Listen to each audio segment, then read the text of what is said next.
बिस्मिल्लाहिर्रहमानिर्रहीम। अस्सलाम वालेकुम। Welcome to literature online. आज का हमारा टॉपिक है, एक ऐसे है वॉल्टर बेंजामिन का art in the age of mechanical reproduction.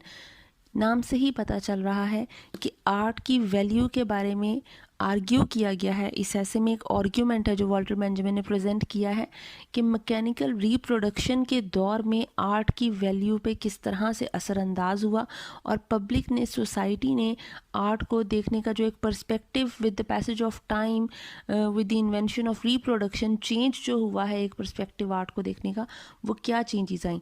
ये बेसिकली एक आर्ग्यूमेंट है। ये ऐसे कहीं पे वो इसको सपोर्ट कर रहा है रिप्रोडक्शन के प्रोसेस को, और कहीं पे वो इसके अगेंस्ट बात कर रहा है, इसको क्रिटिसाइज कर रहा है। तो basically it is about reproducibility lessons the authenticity and aura of the original. कि रिप्रोड्यूसिबिलिटी जो है वो कम कर देती है ऑथेंटिसिटी और ऑरा जो ओरिजिनल का होता है।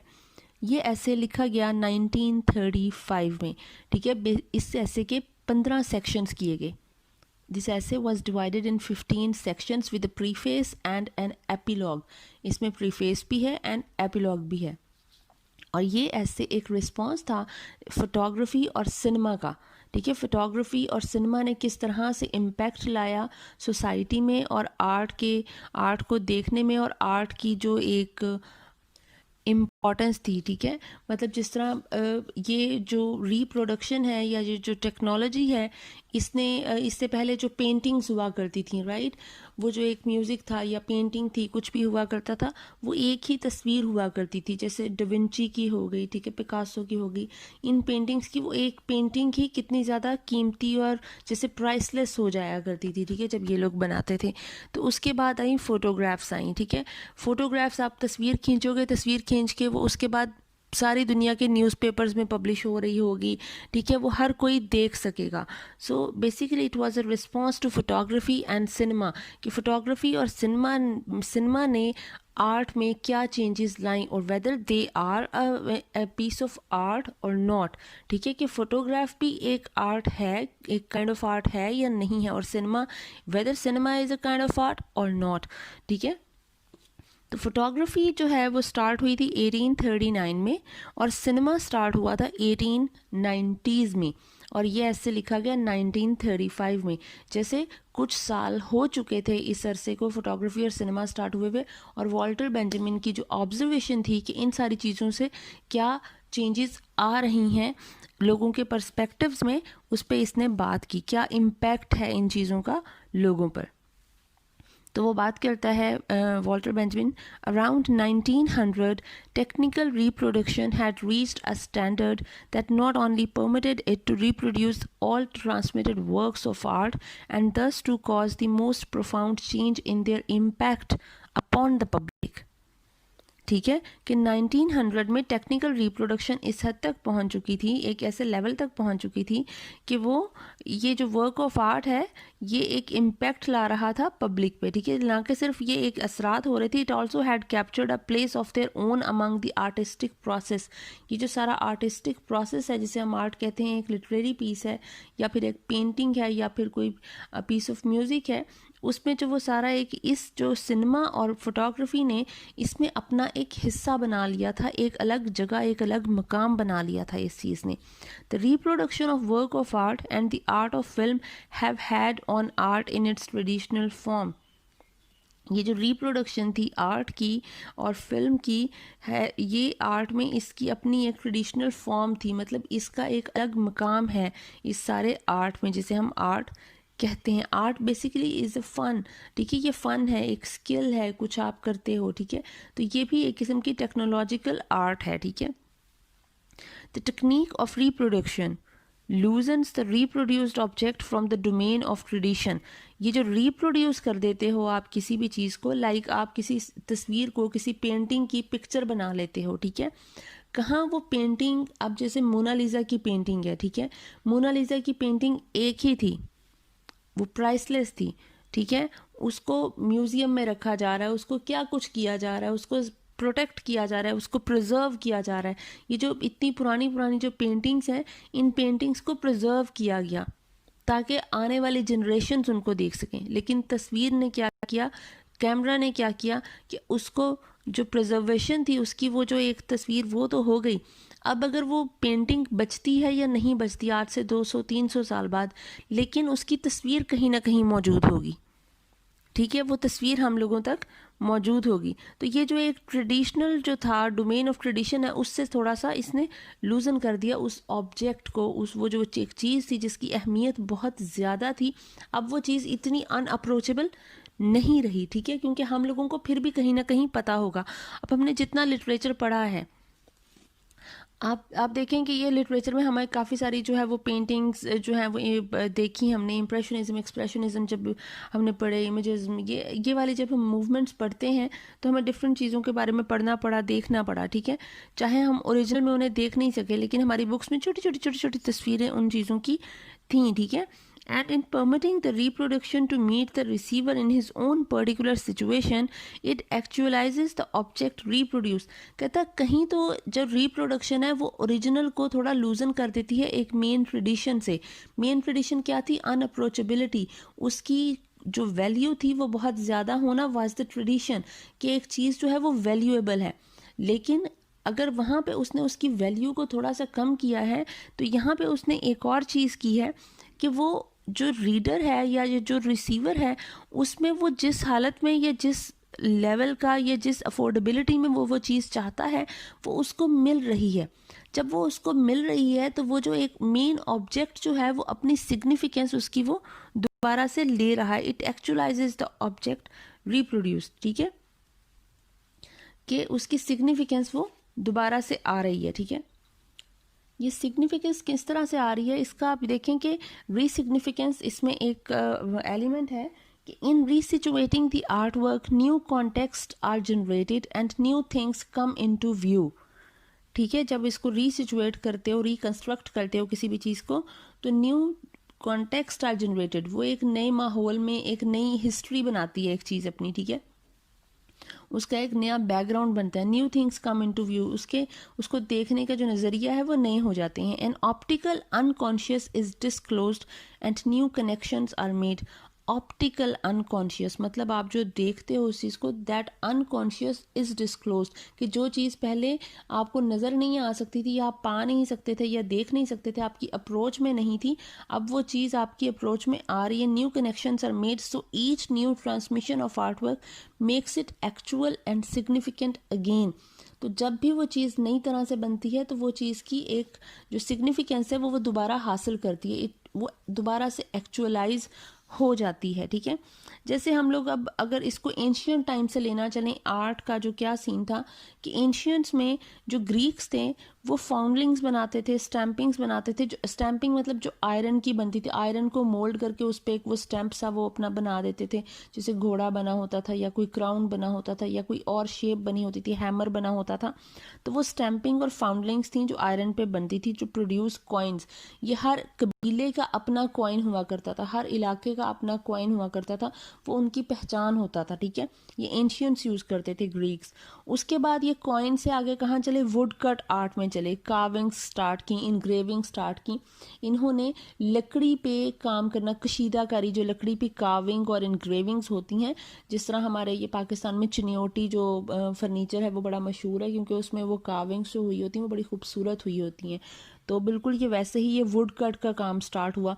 लोगों ने पहले शुरू में तो ये कार्विंग नहीं स्टार्ट कर दी, शुरू में उन्होंने पहले ज़रूरत की चीज़ें बनानी शुरू की, उन्होंने वुड से डिफरेंट चीज़ें बनानी शुरू की, फिर वो देवताओं की तस्वीरें और ये वो डमीज़ और ये वो सब कुछ बनाना शुरू किया, ठीक है, वो स्टार्ट हुआ। फिर लिथोग्राफी। लिथोग्राफी क्या होते हैं कि एक ट्रेस करना एक डिज़ाइन को ऑन स्टोन टू प्रिंट। जिस तरह आप देखेंगे जब कुरान पाक जो है वो नाजिल हो रहा था, तो वो पत्थर पे लिखा जाता रहा है, ठीक है, उसको प्रिजर्व करने के लिए कि याद रहे, उसको पढ़ा जा सके, वो लोगों में आगे बढ़। उसके बाद उसको जो है वो ये स्किन पे लिखा जाने लगा, एनिमल्स की स्किन पे लिखा जाने लगा, ठीक है, लीव्स जो थे उन पे लिखा जाता रहा है सिर्फ प्रिजर्वेशन के लिए, ठीक है। तो लिथोग्राफी भी यही है कि जब ये स्टैम्पिंग्स और फाउंडिंग्स होती हैं या फिर कार्विंग्स होती थी या फिर कोई जो इस तरह से कोई काम होता था जिसको प्रिजर्व करना होता था, तो वो क्या करते थे, वो स्टोन पे उसको प्रिंट कर लेते थे, मतलब उसको स्टोन पे काव करते थे, किसी चीज़ आयरन के साथ या स्टोन पे, स्टोन के साथ ही काव किया जाता था उसको महफूज रखने के लिए, ठीक है। That was called lithography. और लिथोग्राफी में आप ये भी देखेंगे जिस तरह हम लोग ये छपवाते हैं कपड़े पे, वो प्रिंट छपवाते हैं ना अक्सर, वो हैंड पेंट के लिए, या फिर जब हमने कढ़ाई करवानी होती है तो वो उन्हें लकड़ी के या पत्थर के वो बनाए हुए होते हैं, कुछ सैम्पल्स बनाए हुए होते हैं, हम उनको वो छपवाते हैं उस पे, कपड़े पे, और फिर उस पे वो उस जो एक फूल सा बनता है उस पे वो हम कढ़ाई करवा लेते हैं या कुछ करवा लेते हैं। तो ये सारा कुछ ये इसी में आएगा। फिर शुरू हुई लिथोग्राफी के बाद आई फोटोग्राफी, ठीक है। तो फोटोग्राफी ने तो बिल्कुल ही सब कुछ बदल के रख दिया। तो हमारे पास अब जो इसमें आते हैं, अब अच्छा मैं आपको एक मज़े की बात बताऊंगी जो मेरे जहन में ये ऐसे पढ़ते हुए आ रही थी कि आप ये देखें, जो हमारे आजकल ये जितने भी बड़े बड़े ब्रांड्स थे, ठीक है, लुई विटॉन है, गुची है, डोल्चे एंड गबाना है, अमानी है, ठीक है, डिफरेंट जो ब्रांड्स हैं, इन ब्रांड्स के रेप्लिकाज एंड आने शुरू हो गए। एडिडास है, नाइकी है, जो शूज़, जो कपड़ा, जो बैग, जो परफ्यूम, हर चीज़ का रेप्लिका, लिटरली हर चीज़ का रेप्लिका है। सब कुछ मार्केट में, कहाँ वो आपको लेना पड़ेगा 80,000 का बैग और कहाँ वो बैग आपको 8,000 में भी मिल जाएगा और कहीं वो बैग 800 में भी पड़ा होगा, ठीक है। तो ये डिफरेंट, ये जो उसकी जो ऑथेंटिसिटी है वो ज़रा कम हो रही है। अब मैं आपको इसको समझाती हूँ कि किस तरह से। So the key themes of essay जो हैं वो इस ऐसे के art in the age of mechanical reproduction, वो 4 हैं जो थीम्स हैं जो इसने डिस्कस किए। वन इज़ ऑरा या ऑथेंटिसिटी आप कह लें, the second is reproducibility and the third is technological change, the fourth is politics, ठीक है। अब सबसे पहले हम बात करते हैं ऑथेंटिसिटी की या ऑरा की। ऑथेंटिसिटी क्या होती है? It is the presence in time and space. Authenticity या ऑरा होती है कि presence in time and space, unique existence at the place where it happens to be. Basically अब आसान लफ्ज़ों में आप समझें तो it is the mental idea. किसने इसको बनाया? देखिए, आईफोन बना स्टीव जॉब्स ने सोचा और उसने वो चीज़ बना दी। दैट वाज द ऑथेंटिसिटी, कि उसने वो पहली वो चीज़ बनाई। हम तक ओरिजिनल ही पहुंच रहा है, लेकिन that idea of making that iPhone, ठीक है, वो किसका था? वो स्टीव जॉब्स का था। वो पहला था वो जो वो बना। वो चाहे तो इसको एक हिस्ट्री बना देता, ठीक है, या कुछ कर देता, लेकिन क्या हुआ, वो पब्लिक की पहुंच में आ गया। अब ऐसा अभी भी वो बेचारा आम पब्लिक की पहुंच में नहीं है। बड़े मजाक हो रहे होते हैं कि किडनी बेच दो, ये बेच दो, वो बेच दो, तो फिर आईफोन लेना है, ठीक है। तो लेकिन ये एक ऑथेंटिसिटी एंड ऑरा है कि वो वहाँ पे वो बना और उसकी एक हिस्ट्री है, ठीक है। फिर उसके बाद वो सिर्फ अमेरिका में अवेलेबल हुआ, ठीक है।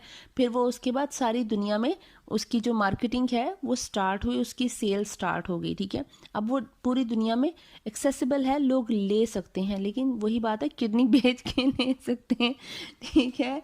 तो जो ऑरा होता है, ये ऑथेंटिसिटी होती है, ये होती है कि आपकी टोटल यूनिक एग्जिस्टेंस, आपकी हिस्ट्री क्या है, the original history that it has is called the aura of that object, ठीक है। कि ऑरा क्या होगा, उसकी डिस्टेंस, ये जो अनअप्रोचेबिलिटी है इज बेसिकली द ऑरा। अब आप ये देखें कि एक डिज़ाइन वो बनाया है, अभी आजकल कौन से डिज़ाइंस काफ़ी ज़्यादा इन है। अब चलो लुई विटॉन ले लें। लुई विटॉन एक बहुत अच्छा ब्रांड है, ठीक है। अब उसका आप आम पर्स भी लेने जाएंगे तो आपको कितने का मिलेगा? लाइक आपको 800-900 दिरहम का पर्स उसका एक स्टार्ट होगा, ठीक है, वो आप ले लोगे।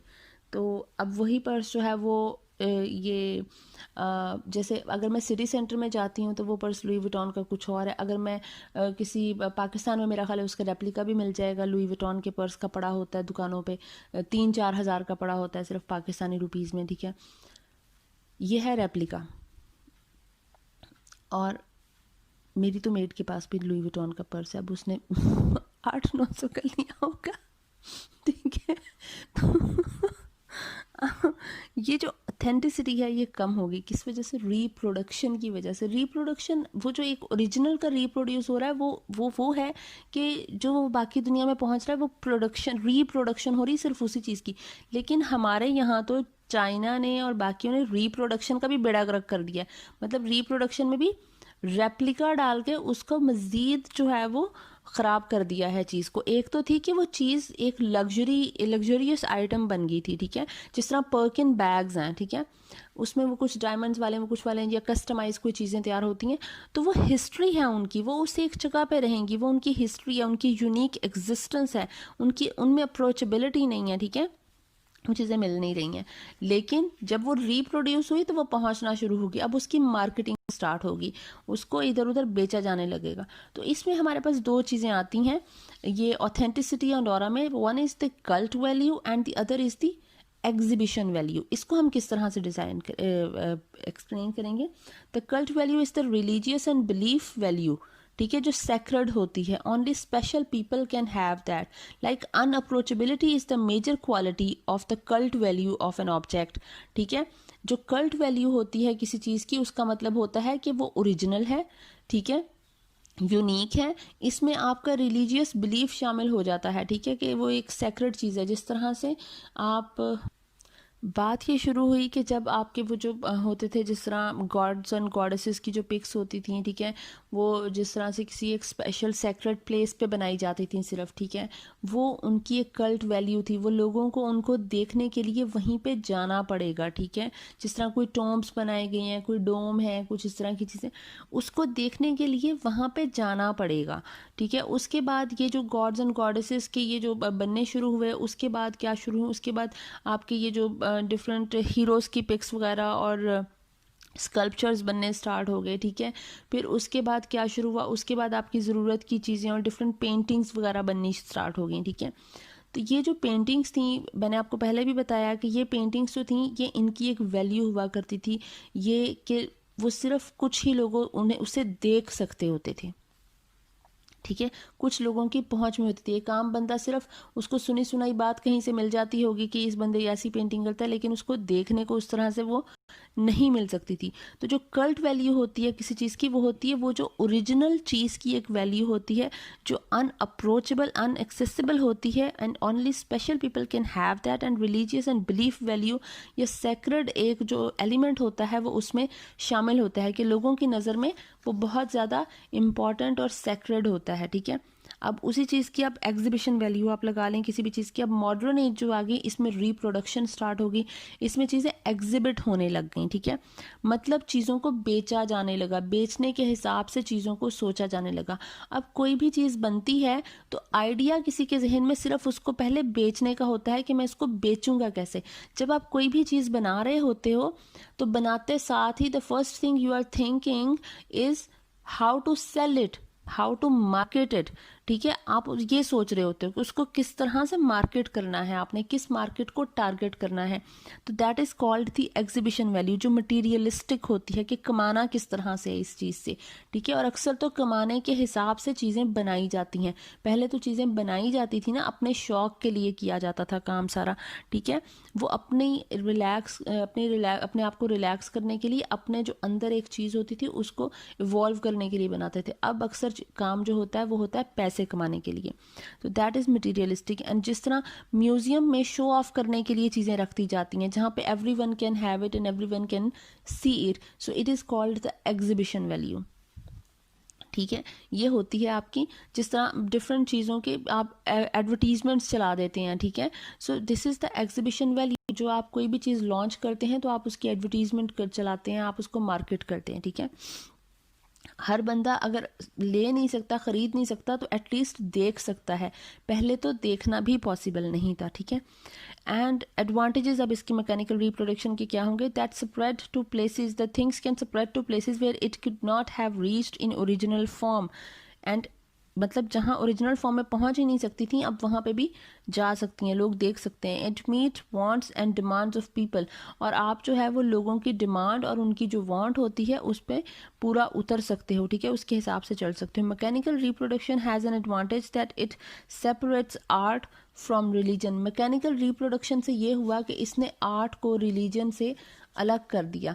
पहले क्या होता था कि हर चीज़ देखें, जब अगर आपने लिटरेचर के जो स्टूडेंट हैं उनको ये पता है, जब हमने लिटरेचर पढ़ा कि हर चीज़ जो है वो कहीं ना कहीं रिलीजन और पॉलिटिक्स से कनेक्ट करती है। जब पेंटिंग्स होती थी तो पेंटिंग्स में भी कहा जाता था नहीं ये चीज़ जो है वो बहुत ही ज़्यादा वल्गर लग रही है, ये चीज़ बहुत ही ज़्यादा अजीब लग रही है, आप ये पेंटिंग नहीं बना सकते, आप इस तरह की पेंटिंग नहीं बना सकते। कहीं पे बड़ी स्मूथ सी पेंटिंग चली, कहीं पे रफ सा टेक्सचर चलना शुरू हुआ, तो उन्होंने उस पर मना कर दिया कि ये नहीं होना चाहिए, टेक्सचर नहीं होना चाहिए, ये फैब्रिक नहीं होना चाहिए, ठीक है, ये इस तरह से नहीं बननी चाहिए, ये लड़की के कपड़े इतने पूरे होने चाहिए, ये लड़की के कपड़े ऐसे होने चाहिए, ये लड़का लड़की पास पास नहीं होने चाहिए, ठीक है। ये जो डिफरेंट पेंटिंग्स बनी, ये फूल जो है वो देखने में वल्गर लग रहा है, मतलब रिलीजन वॉज ऑलवेज देयर, चाहे वो आर्ट था बट रिलीजन उसके साथ साथ चल रहा था और उस पर इम्पैक्ट कर रहा था। Religion was influencing the art.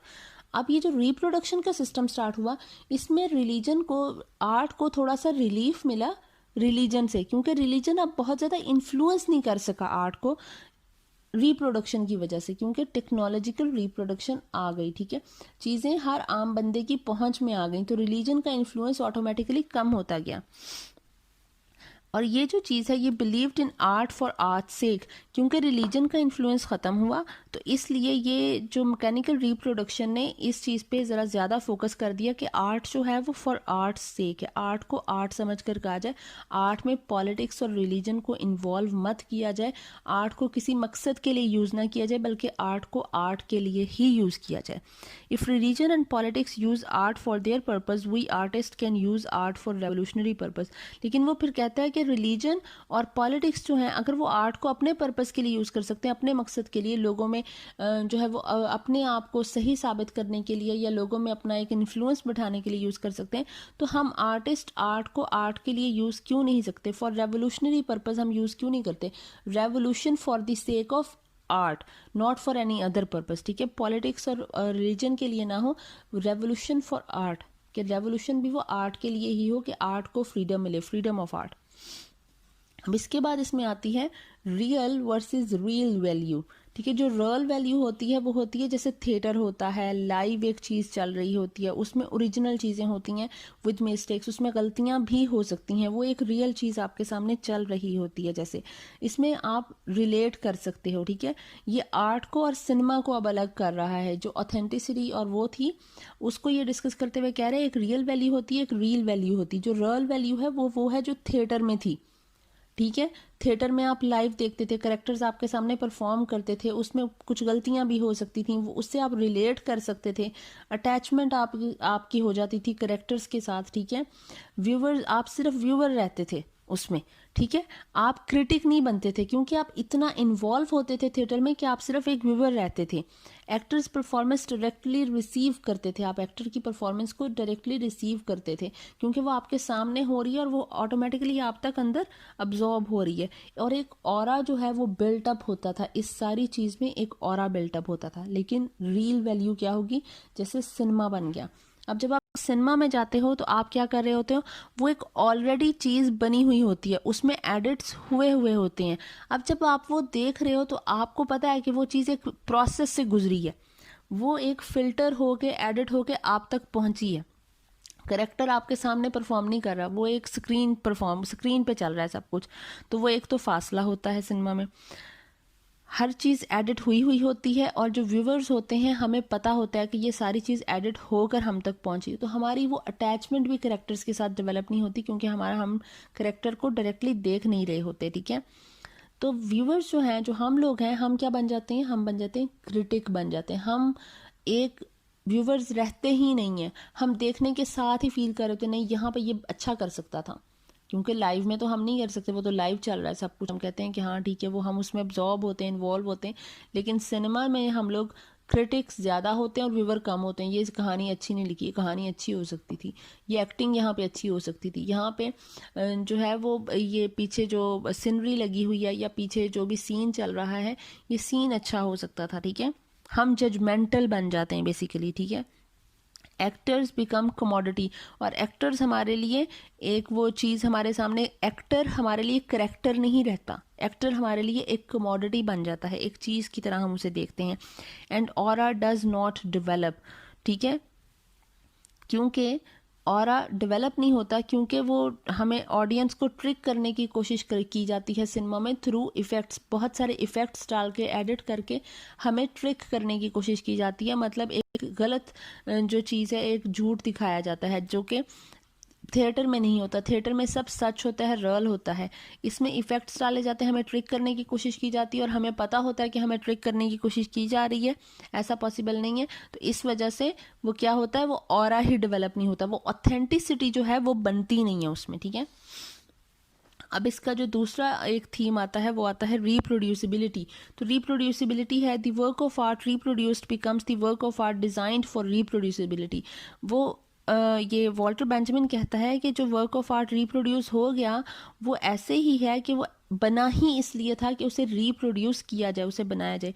Photography में हम कहते हैं कि प्रोसेस रिप्रोडक्शन जो है can bring about the aspects of original that are unattainable to the naked eye yet accessible to the lens.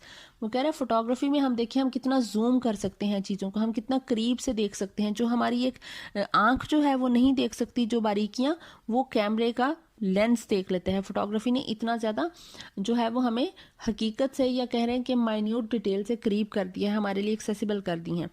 तो लेकिन वॉल्टर बेंजामिन एक बात कहता है, वो कहता है लोगों ने फोकस किया सिर्फ एक बात पे, whether photography is an art. लोगों ने इसी बात पे ही फोकस किया, इसी पे क्वेश्चन उठाया, इसी के बारे में बात की, लेकिन जो असली क्वेश्चन था वो लोग भूल गए।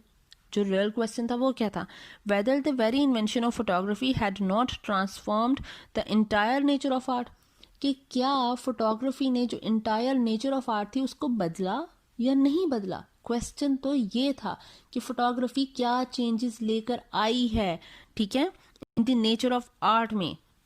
ये क्वेश्चन नहीं था कि फोटोग्राफी आर्ट है या नहीं, उसको छोड़ दो, फोटोग्राफी ने चेंजेस क्या लाई वो सोचो। तो जो मैकेनिकल रिप्रोडक्शन है is inherent in the very technique of film production. The camera that presents the performance of the film actor to the public need not respect the performance as an integral whole। वो कहते हैं कैमरे का काम क्या है, camera एक technique है, एक टेक्नोलॉजी है, इसका काम है सिर्फ उस फिल्म को कैप्चर करना, वो जो एक्टिंग हो रही है उसको कैप्चर करना। कैमरा ये नहीं बताता कि वो ठीक हो रही है या गलत हो रही है या फिर वो क्या हो रहा है, कैमरे ने सिर्फ क्या करना है, कैमरे ने कैप्चर करना है। तो कैमरे का इसमें कोई किरदार नहीं है। जैसे कैमरा तो अब आपके पास भी कोई DSLR हो सकता है, आपके पास भी हो सकता है, मेरे पास भी हो सकता है, किसी और के पास भी हो सकता है। उससे तस्वीरें खींची कैसी जा रही हैं, आप क्या कैप्चर कर रहे हो, कौन से मोमेंट्स को कैप्चर कर रहे हो, किस सीनरी को कैप्चर कर रहे हो, बात तो वो है, ठीक है। किसी के पास भी अच्छा कैमरा हो सकता है, आप उसमें कैप्चर क्या कर रहे हो, बात वो है। तो कैमरे का इसमें किरदार सिर्फ ये है कि वो चीज़ों को जूम इन कर देगा, उसको चीज़ों को हमें ज़्यादा डिटेल्ड एक चीज़ हमारी तस्वीर मिल जाएगी, लेकिन ज़्यादा क्वालिटी अच्छी होगी, ठीक है। शायद हम अपनी आंखों से वैसे ना देख सकें वो क्वालिटी जो उस कैमरे में हमें वो डिटेल्स पता चलेंगी, क्वालिटी अच्छी होगी, ठीक है। उसका किरदार सिर्फ वहीं तक, उसमें कैप्चर क्या कर रहे हो वो हम पे डिपेंड करता है, ठीक है। वो तो इंसान का ही आर्ट है, और वो क्या फिर बन जाता है, वो आर्ट है, वो जो आप कैप्चर करते हो, ठीक है, वो आर्ट है।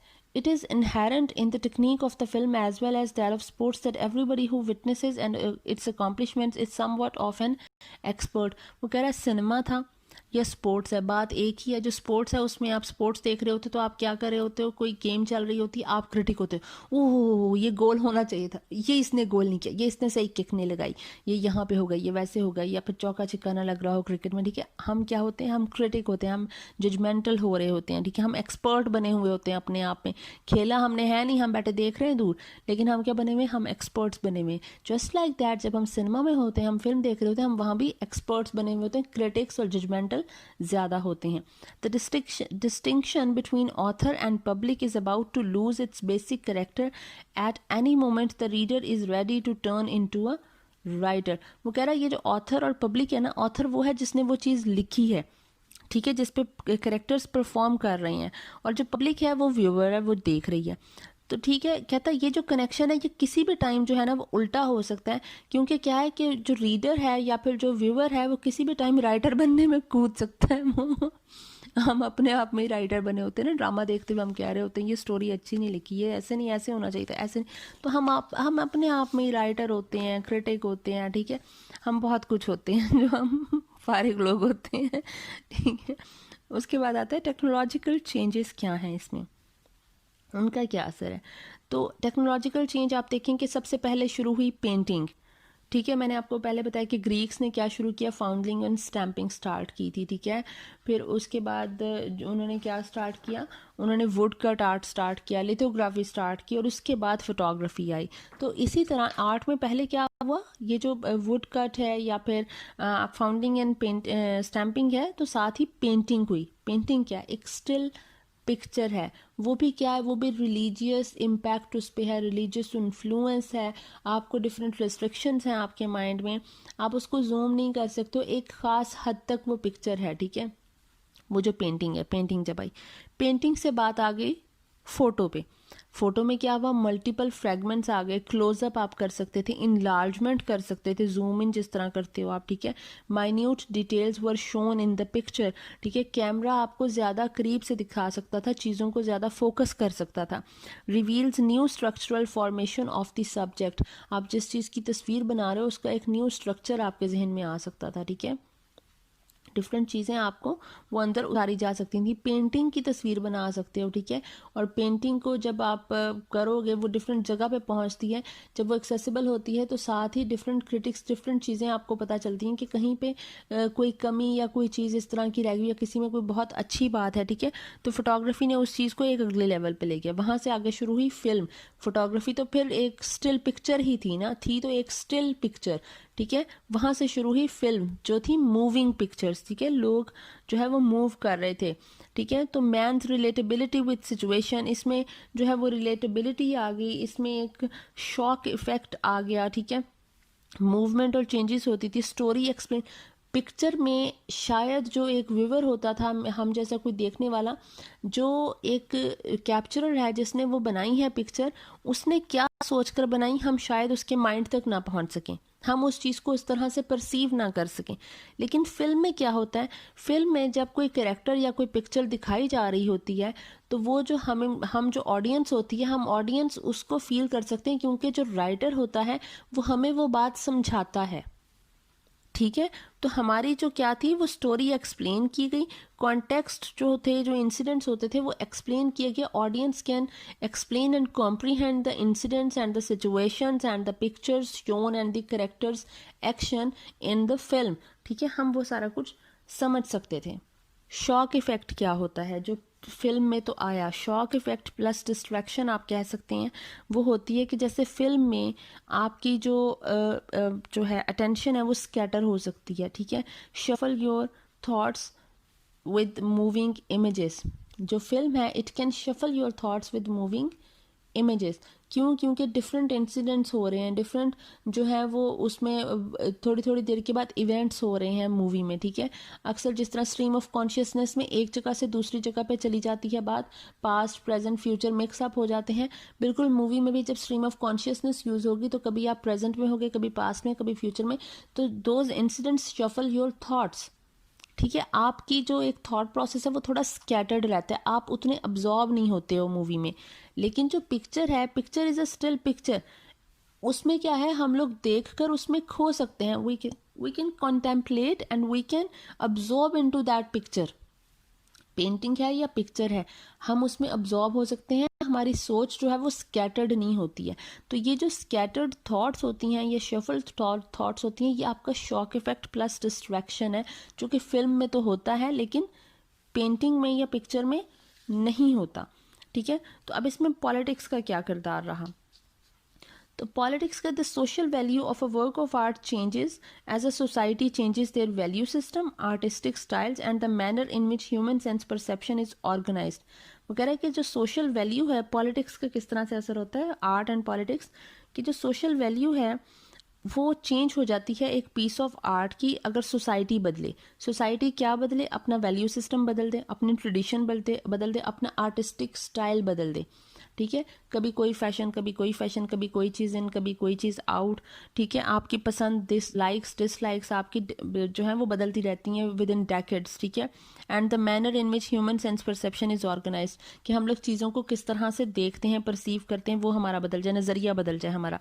And the artistic medium in which it is accomplished, और जिस तरह टेक्नोलॉजी बदल रही है तो हम लोग उसके साथ साथ हमारी वो परसेप्टिव भी बदल जाता है, परस्पेक्टिव। ठीक है, जैसे पहले कैसेट्स हुआ करती थी, कैसेट से बाद सीडीज़ पे आई, डीवीडीज़ पे आई। ठीक है, अभी तो सब कुछ ऑनलाइन आप डाउनलोड कर लेते हो, ना सीडी की ज़रूरत ना डीवीडी की ज़रूरत, सब डाउनलोड हो रहा है, हमें कुछ नहीं करना पड़ता, बस इंटरनेट कनेक्शन चाहिए है। ठीक है, तो ये आर्टिस्टिक मीडियम है जो चेंज हुआ, हमारा पर्सपेक्टिव चेंज हुआ, हमारे वैल्यू सिस्टम चेंज हो गए। ठीक है, तो ये चीज़ें हैं जो बदलती हैं, और इसमें जो है ये पॉलिटिक्स क्यों असर कर रही है? क्योंकि with the passage of time, ठीक है, ये एक किस्म की पॉलिटिक्स है। पॉलिटिक्स कहते होते हैं कि आपका जो एक नज़रिया है या आपकी जो आइडियोलॉजी है वो बदलती है, जिस उसको कहते हैं पॉलिटिक्स। तो ये पॉलिटिकल इम्पैक्ट है। ठीक है, और इसमें जो नेचर होती है ना कि सिर्फ वो किरदार अदा करती है, बल्कि historical circumstances also play the role in it. ठीक है, जो आर्ट और पॉलिटिक्स का जो एक कनेक्शन है, जो एक लिंक है, उसमें हिस्टोरिकल सर्कमस्टेंसेस भी रोल प्ले करते हैं। तो एंड पे वॉल्टर बेंजामिन कहता है, despite the socio cultural effects of mass produced upon the aura of original work of art, कि ये जो सोशल कल्चरल इफेक्ट्स जो हैं वो रिप्रोडक्शन पे जितना भी असरअंदाज होते हैं, the uniqueness of a work of art is inseparable from it being embedded in the fabric of tradition.